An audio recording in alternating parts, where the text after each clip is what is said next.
Chapter 5 Scene of the Crime.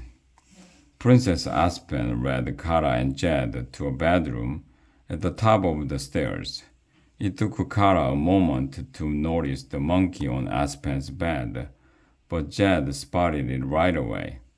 "Who's that?" he asked. The monkey was asleep on Aspen's pillow. Princess Aspen ignored Jed. She pointed to a wall by her door. The mirror was here. "Kara," Jed whispered. "That's a snow monkey, a real snow monkey." Kara shushed him as she listened to the princess. "I found the mirror on the floor. It was smashed," Aspen said. "Smashed?" Kara repeated. She'd hoped the mirror was only cracked. "Oh God, and I tried to put it back together," Aspen said. She lifted the silver mirror off her table. "But one piece of glass is missing. Without it, I can't use the magic to call the cold and snow to the enchanted kingdom." Kara shook her head. The mirror couldn't stay broken. Then summer would last forever. Everything would dry up. Jed reached out to pet the monkey. "Get away from him," Aspen called across the room. Jed jumped back. "Sorry," he said. "Your monkey is just so snowy." "His name is Clyde," Princess Aspen said. At the sound of his name, Clyde opened his eyes. Jed let out an excited gasp. "Come here, Clyde," he said, holding out his arm. But Clyde turned away and hopped onto Aspen's shoulders. He settled around her neck like a scarf. Jed sighed. Kara felt bad for him. Usually Jed was an animal magnet, but they had to focus on fixing the mirror and saving the kingdom. "Your Highness, do you know who would want to break the magic mirror?" Kara asked. Aspen laughed. "Oh, I know who broke it," she said. Chapter 6 Who Broke the Mirror? Kara and Jed stared at the princess. "You know who broke the mirror?" They said together, "Yes, it was my sister Sola, the Sun Princess." Aspen said, "She loves hot weather. I bet she took the last piece so that the mirror would never work again." "What makes you think she did it?" Kara asked. "This room is protected with a magic spell," Aspen explained. "Only Sola is powerful enough to get inside. Besides, my sister and I have never gotten along." "Are you sure your monkey didn't break the mirror?" Kara asked. Aspen and Jed both gasped.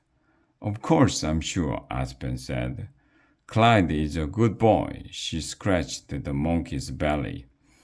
Kara cleared her throat. "I'd like to talk to your sister. Where can we find her?" Kara didn't remember seeing Sola's palace on the map. "Kara," Jed whispered, "I know we have to save the kingdom, but we haven't had ice cream yet." "Later," Kara whispered back. "The journey will take no time at all," Aspen said. She pointed out the window. "Sola lives there." Kara and Jed looked out at the giant wall by the palace. Did the Sun Princess live inside it? Then Kara saw something over the wall, a hint of green, a dash of brown, a twinkle of gold. "There's a huge tree on the other side of that wall," Jed said. "That's not a tree," Kara realized. In between the branches she could make out windows and towers and doors. "It's the Sun Palace." Chapter 7 To the Sun Palace. Soon after Kara and Jed left Aspen's palace, they came to a group of ice statues. Each one had a look of surprise on its face. "Princess Aspen has strange taste in art," Jed said. Kara shivered, and it wasn't from the cold. "There's something not right about these statues," she said. They kept walking toward the giant green wall. As they got closer, they realized it was made of vines, not stone. Kara's eyes widened as she reached out to touch the vines. This wall must have been built with magic, she said. Look, Jed said, pointing. I think that's your door. Jed was right. There was a small gate hidden in the wall of vines. Kara opened it, and she and Jed stepped into another world. The Sun Palace stood in the distance. Birds were singing, flowers were blooming, the sun was shining and shining and shining. It's so hot, I think my hair is sweating, Kara said. When they got to the Sun Palace, the door was wide open. There were no guards in sight. Hello, is anyone home? Jed called as they went in. Welcome, friends, someone said in a quiet voice. In the corner was a young woman who had to be Aspen's sister. She looked almost exactly the same, but Sola wore a golden crown of flowers and a smile on her face. She was lying in bed, almost hidden in a pile of pillows. Your Highness, Kara said with a bow. My name is Kara and this is Jed. Kara spotted a mirror on the wall behind Sola. It looked just like Aspen's silver mirror, but this one was framed in gold. Sorry, I'm not getting up, Sola said in a thin voice. Making it summer all the time is exhausting. Luster fluttered toward Sola. He started pecking at a sparkling crown. Luster, no, Jed cried. Sorry, he likes shiny things. But Sola giggled and held out her arm for Jed's claw to sit on. What a lovely bird, she said. The Sun Princess seemed a lot nicer than her sister. Where is everyone? Jed asked. Kara had been wondering the same thing. Aspen's palace had been bursting with guards. Here, dry leaves littered the floor, and dust coated the furniture. No one had cleaned the Sun Palace in a long time. I'm alone, Sola said. My sister froze all my guards a month ago. Kara remembered the surprised ice statues outside the wall. They must have been Sola's guards, she thought. Why would Aspen freeze your guards? She asked the Sun Princess. She was angry at me for building the wall between our palaces, Sola said. Aspen had said that she and her sister didn't get along, Kara remembered. Your Highness, Kara said, we are here about Aspen's mirror. She thinks you broke it, Jed cut in. And she thinks you stole a piece from it so it could never be fixed. Jed, Kara said. But Sola didn't look upset. Aspen is wrong, she said. I will never break her magic mirror every year. I'm glad when she takes over for the winter, then I can rest. But if you didn't break it, then who did it? Kara asked. I wish I knew, Sola said. Just then, a loud screech echoed through the Sun Palace.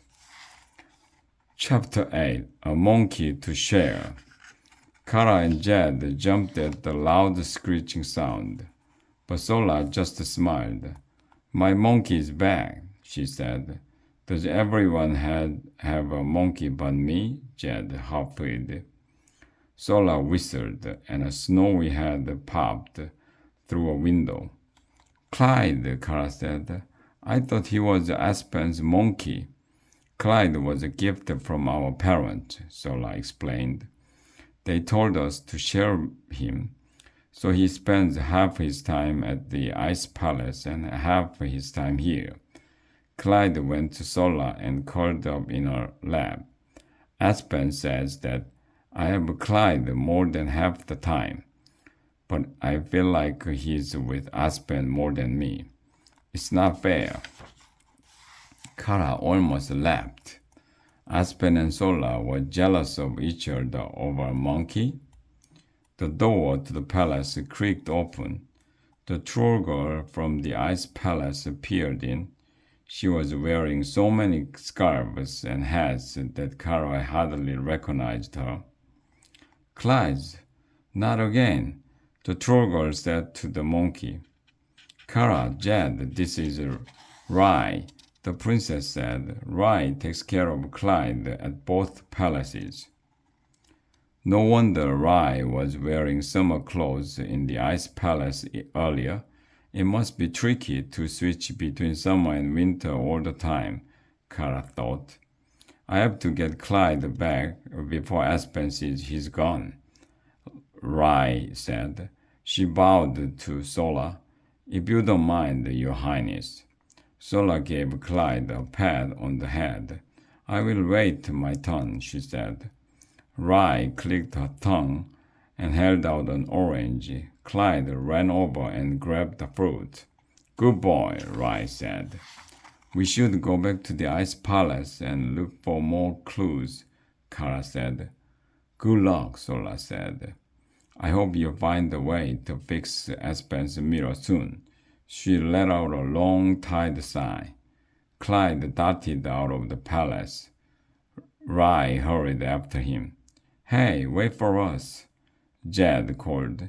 He grabbed Kara's arm and pulled her out of the door.